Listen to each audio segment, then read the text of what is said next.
বাংলাদেশ আজকে ইন্ডিয়ার বিপক্ষে কেমন খেলতে পারে এটা আসলে বলাটা খুবই টাফ। বর্তমান সময়ে ইন্ডিয়া খুবই স্ট্রং এবং শক্তিশালী টিম, যারা ইংল্যান্ডের বিপক্ষে অসাধারণ একটি একটি সিরিজ শেষ করলো দুর্দান্ত।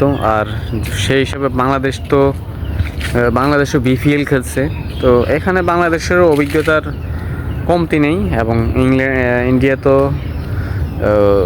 Professional cricket খেলবেই। তবে বাংলাদেশ ইন্ডিয়ার সাথে কম্পিটিটিভ ক্রিকেট খেলার মতো আমার কাছে মনে হচ্ছে 95% ক্যাপাবিলিটি আছে বাংলাদেশের। এখন বাংলাদেশ আসলে কি থিঙ্কিং করে, বাংলাদেশ যদি চিন্তা করে যে আমি ইন্ডিয়ার সাথে খেলতেছি তাহলে হয়তো ভালো করতে পারবে না। আর বাংলাদেশ যদি মনে করে যে বাংলার দল যদি মনে করে যে আমি ক্রিকেট খেলতেছি, তাহলে এটা আসলে অস্বাভাবিক কিছু না যে জয় পাওয়াটা।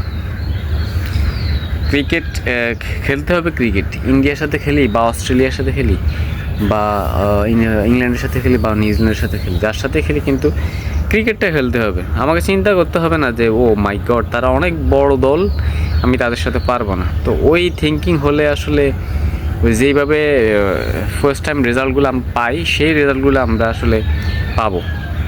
তো কারণ বাংলাদেশের বর্তমানে তরুণ এবং সিনিয়র দিয়ে ম্যাচ যে টিমটি সাজানো হয়েছে, আমার কাছে মনে হয় না যে একবারে খারাপ টিম। আমি 95% ক্যাপাবিলিটি এই টিমের আছে, সেটাই আমি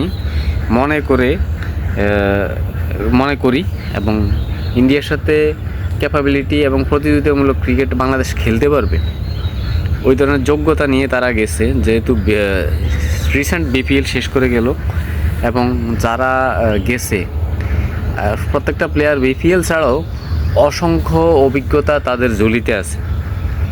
তো ইন্ডিয়ার সাথে দুবাইয়ের মাটিতে নিরপেক্ষ ভেন্যু, যে ভেন্যুতে বাংলাদেশও সমর্থ রাখে ম্যাচ জয়ের, সেই ভেন্যুতে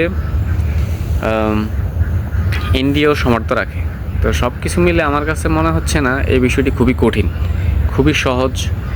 যদি তারা তাদের সঠিক ক্রিকেটটা খেলতে পারে তাহলে ইন্ডিয়াকে হারানোটা খুবই সহজ হবে। ইন্ডিয়াকে হারাতে পারলে হয়তো কনফিডেন্স লেভেল আরও ভালো হবে। নিউজিল্যান্ড আছে, পাকিস্তান আছে, আরও একটি ম্যাচ জয়ের সম্ভাবনা এখানেও আছে।